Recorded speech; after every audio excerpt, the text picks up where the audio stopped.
Halo Bray, kembali lagi di gaptek.id dan di video kali ini gue udah kedatangan sebuah laptop yang bisa dibilang ukurannya mungil lagi dan kebetulan ini laptop akan dipakai untuk daily driver gue. Memang gue untuk daily driver sekarang ini lebih seneng dengan laptop yang kecil, tipis, bisa dibawa kemana-mana, bisa ditenteng-tenteng juga enak gitu. Karena kalau untuk penggunaan yang ekstra berat memang gue udah ada PC untuk dikerjain pekerjaan-pekerjaan gue di rumah gitu ya. Sementara untuk mobilitas, untuk multimedia, gue lebih senang laptop yang tipis-tipis seperti ini.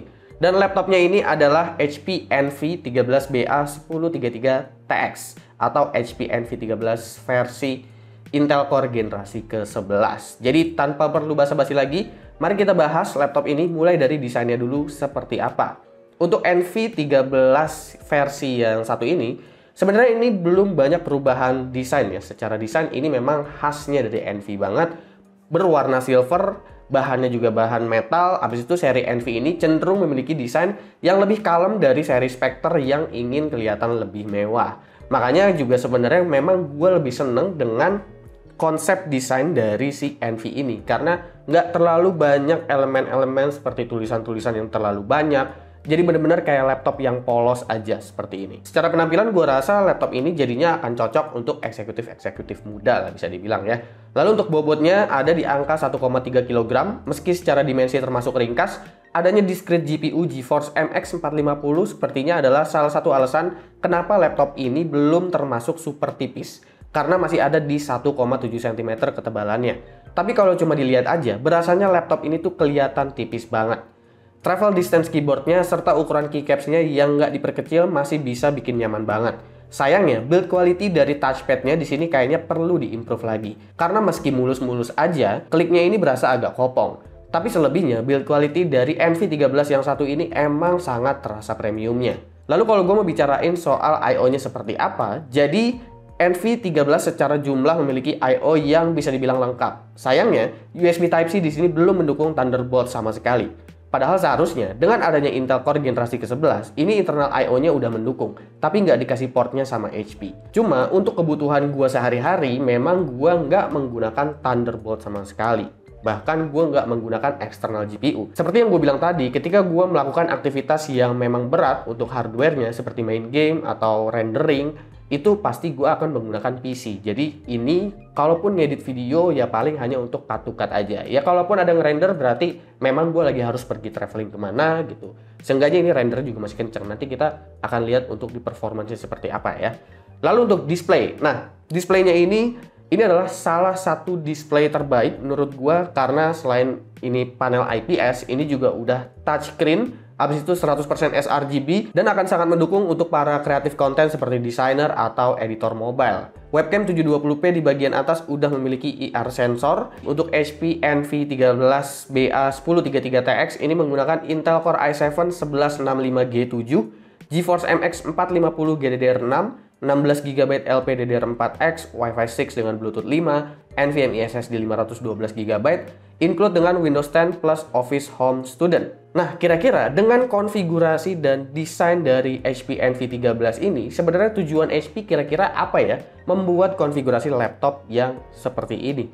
Dan menurut gua, sepertinya HP mencoba memberikan laptop berukuran kecil yang memiliki performa terbaik saat mobile ataupun stay dengan colokan. Karena setelah dicek, integrated GPU-nya yaitu Intel Iris Xe tetap berjalan di laptop ini. Jadi ketika menggunakan baterai, laptop ini masih bisa banget diandalkan untuk keperluan produktivitas seperti ngedit video misalnya. Tapi ketika kalian colokin power adapter dan memanfaatkan performa penuh dari MX 450-nya, kalian akan mendapatkan benefit yang lebih kencang lagi. Serta dukungan encoder dari Nvidia yaitu NVENC yang akan memboosting keperluan seperti editing, playback, hingga streaming. Lalu untuk opsi upgrade-nya dari HP Envy 13 yang satu ini. Untuk memori sayangnya itu udah nggak bisa di-upgrade lagi karena ini menggunakan LPDDR4 atau LPDDR4X yang memang udah tersolder untuk memorinya. Jadi yang bisa di-upgrade di sini hanya ada satu slot M.2 NVMe SSD dan hanya ada satu untuk M.2 NVMe-nya. Power adapter punya daya 65 watt, ukuran yang cukup mungil tapi masih menggunakan kabel tambahan yang besar. Daya tahan baterai dengan mode quiet bisa bertahan hingga 12 jam lebih.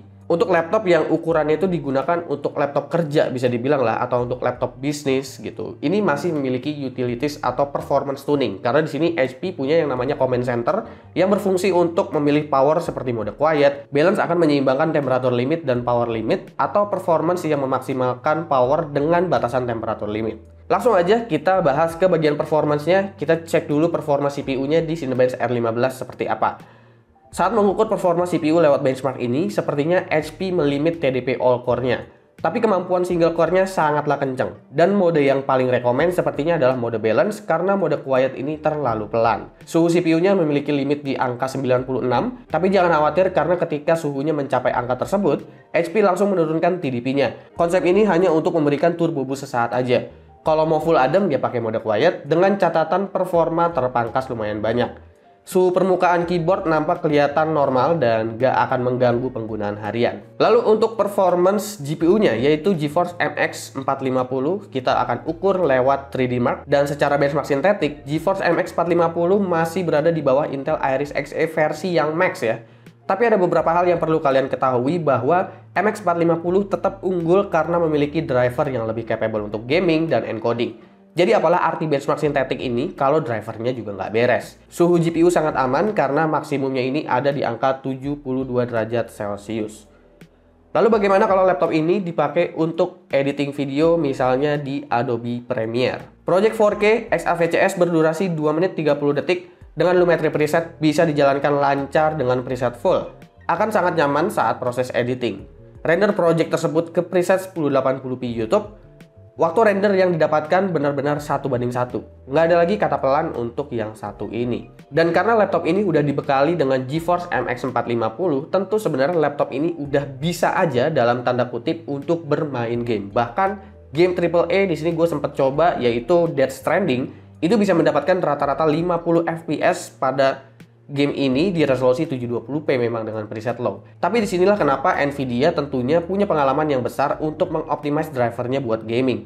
Sementara itu untuk game lain seperti GTA 5, CSGO, Dota 2 juga bisa dilibas pada resolusi Full HD dengan nyaman. Bahkan CSGO bisa banget kompetitif. Tapi balik lagi, janganlah berpikiran untuk beli laptop seperti ini buat main game karena fokus utama dari laptop ini adalah portabilitas plus produktivitas. Berpikir seperti itu sama aja kayak lo pergi ke fine dining tapi marah-marah karena porsinya nggak sebanyak di warteg. Performance SSD agak disayangkan karena kali ini HP nggak memberikan NVMe SSD yang super kencang. Ini di luar kebiasaan HP. Ekspektasi gue tadinya ini adalah NVMe yang bisa tembus ke 3 GB per second karena ini adalah laptop kelas premium. Lalu sekarang kita masuk ke bagian harga dan juga kesimpulan untuk HP Envy13BA1033TX. Untuk harganya sendiri itu ada di harga Rp20.999.000.